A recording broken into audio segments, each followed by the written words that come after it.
देश का अगला उपराष्ट्रपति कौन होगा, इसका औपचारिक ऐलान बस कुछ ही देर में होने वाला है। लेकिन इस बीच एक बड़ी खबर आ रही है, आपको बता दें कितने सांसदों ने वोट नहीं किया, उनकी संख्या सामने आ गई है। वोटिंग पूरी हो गई है, लेकिन 14 सांसद बताए जा रहे हैं जिन्होंने अपना वोट नहीं डाला है। एबीपी न्यूज संवाददाता प्रशांत हमारे साथ जुड़ गए हैं। जी प्रशांत, और क्या जानकारी मिल रही है? जी देखिए नेहा, 785 सांसदों को वोट डालना था, जिनके पास अधिकार था वोट डालने का। उसमें से 771 सांसदों ने वोट डाला है। इसका मतलब आपने बिल्कुल ठीक कहा, 14 सांसद ऐसे हैं जो अपना वोट नहीं डाल पाए।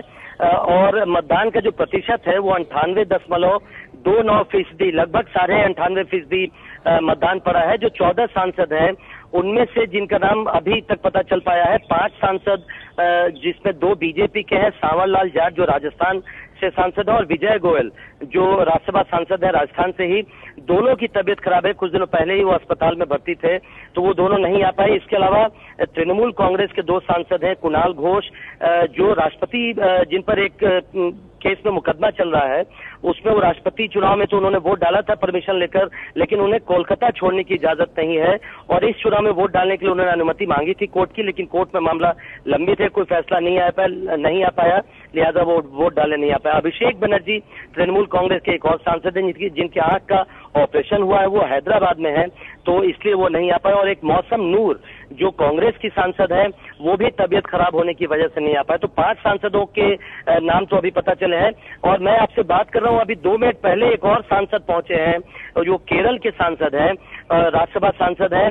हालांकि वो 5 बजे के बाद पहुंचे हैं, उनको वोट डालने को नहीं मिलेगा, लेकिन वो उनका कहना था कि वो जाकर रिक्वेस्ट करेंगे, लेकिन उन्हें वोट ऑफकोर्स डालने की इजाजत नहीं मिलेगी। तो 6 सांसद तो ये हो गए।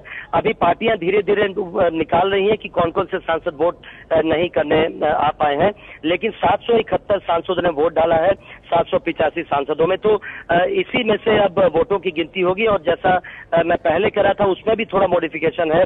अब 6 बजे वोटों की गिनती शुरू होगी और 7 बजे के आसपास जो अंतिम परिणाम है वो आने की संभावना है। नेहा, बहुत बहुत शुक्रिया प्रशांत आपका इस जानकारी के लिए। कुल 14 सांसद अपना वोट नहीं डाल पाए हैं।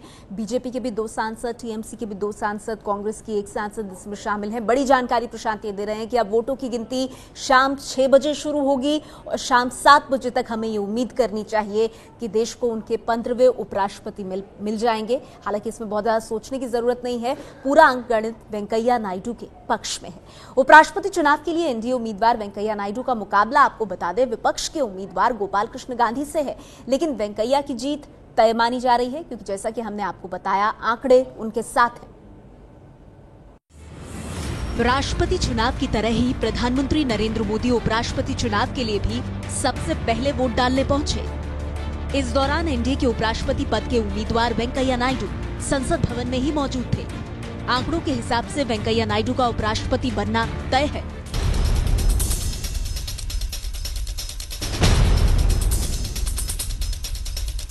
उपराष्ट्रपति के रूप में इस देश को योग्य नेतृत्व मिलेगा, मेरी अग्रिम शुभकामनाएं हैं इस देश से। मैं तो पहले भी कहा हूं कि वेंकैया जी सबकी आंखों में जीत रहे हैं, लाखों में नहीं कह सकता क्योंकि वोट लाखों में नहीं है, लेकिन बहुत बड़े अंतर से जीत रहे हैं। अग्रिम शुभकामनाएं। उपराष्ट्रपति चुनाव के लिए लोकसभा और राज्यसभा के सभी सदस्य वोट डालते हैं। इस वोटिंग के लिए संसद भवन में ही पोलिंग बूथ बनाया गया है। दोपहर 3 बजे तक दोनों सदनों के कुल 785 में से 761 सांसद वोट डाल चुके थे। वोटिंग के लिए सांसदों की लाइन वैसे ही लगी थी जैसे आम लोग लोकसभा चुनाव में वोटिंग करते हैं।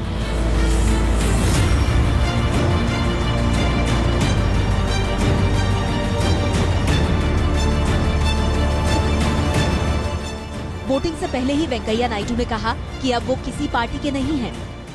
There is no my party or your party.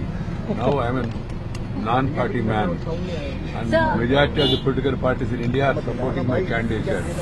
हालांकि नायडू को जब एनडीए का उम्मीदवार चुना गया था, तब उन्होंने कहा था कि उनके लिए पार्टी से अलग होना काफी मुश्किल था, क्योंकि पार्टी को वो हमेशा अपनी मां की तरह मानते रहे हैं।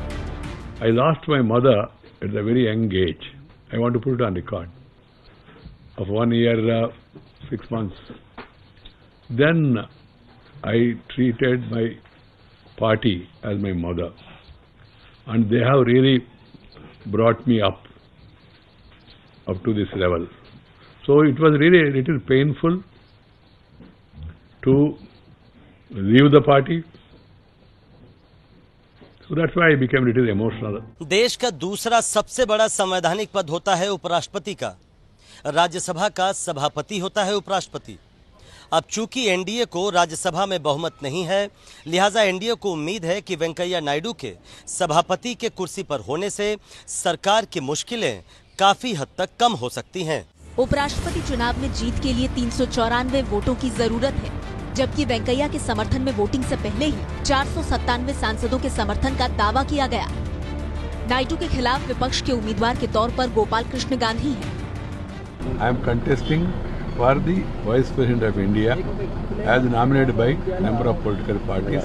My contest is not against any individual. My contest is not against any party. And moreover, this is not a party election. This is an election for the August post of Vice President of India, which is a constitutional body. इसको लड़ाई कहना भी सही नहीं है, क्योंकि ये चुनाव है।